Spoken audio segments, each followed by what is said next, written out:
Hello viewers, welcome to PP spicy kitchen. আজ আমি বানাবো আলু ভুজিয়া। এই খাবারটি ছোট বড় সবাই খেতে পছন্দ করে। এই আলু ভুজিয়া খেতে অসাধারণ হয় আর বানানো ভীষণ সহজ। মেশিন ছাড়া বানিয়ে দেখাবো একেবারে পারফেক্ট ভাবে ঘরোয়া পদ্ধতিতে। তো সঙ্গে থাকুন। এখানে আমি একটা সেদ্ধ আলু নিয়েছি। এই আলুটার খোসা ছাড়িয়ে নেব। তোমরা যদি একটু বেশি বানাতে চাও তাহলে আলুর পরিমাণটাও বাড়িয়ে নেবে। এই একটা আলুর মধ্যে দিয়ে দেব 1 কাপ বেসন, দেব স্বাদ মতো লবণ, দিয়ে দেব সামান্য একটু হলুদ গুঁড়ো আর দেব সামান্য লঙ্কার গুঁড়ো, যাতে একটু ঝাল ঝাল হয়। বাচ্চারা যদি খায় তাহলে এই ঝালটা স্কিপ করে যেতে পারো। এরপর এই উপকরণটা ভালো করে মেখে একটা টাইট ডো বানিয়ে নেব। কোনো রকম জল দেব না এই ডোটাতে। ডোটা এরকম ভাবে বানিয়ে নিয়ে খানিকটা কেটে নেব।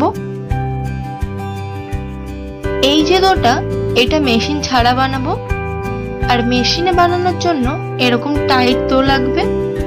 এই টাইট ডোটা থেকে ছোট করে একটা লেচি করে নেব।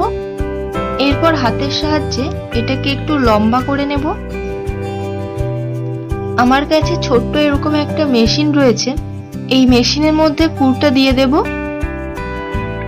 আর মেশিন ছাড়া বানানোর জন্য যে পুরটা রেখেছি তার মধ্যে একটু জল দিয়ে একটা ঘন ব্যাটার তৈরি করে নেব। মেশিন ছাড়া বানানোর জন্য ব্যাটারটা একটু পাতলা লাগবে।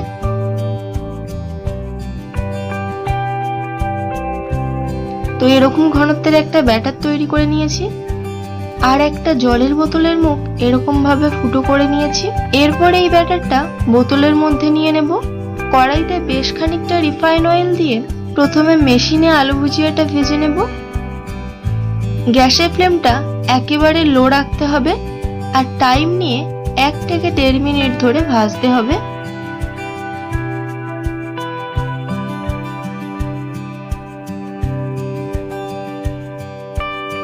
মেশিনটা চেপে এরকম ভাবে বাকিগুলো বানিয়ে নেব।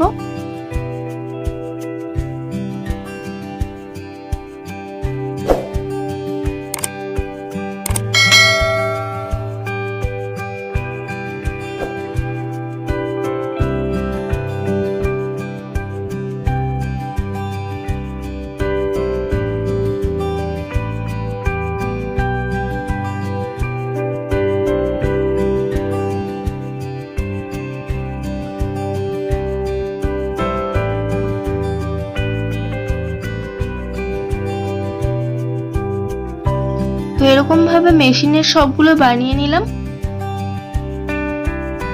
এরপরে মেশিন ছাড়া বানাবো। তো বোতলটা এরকম ভাবে প্রেস করে এগুলোও বানিয়ে নেব।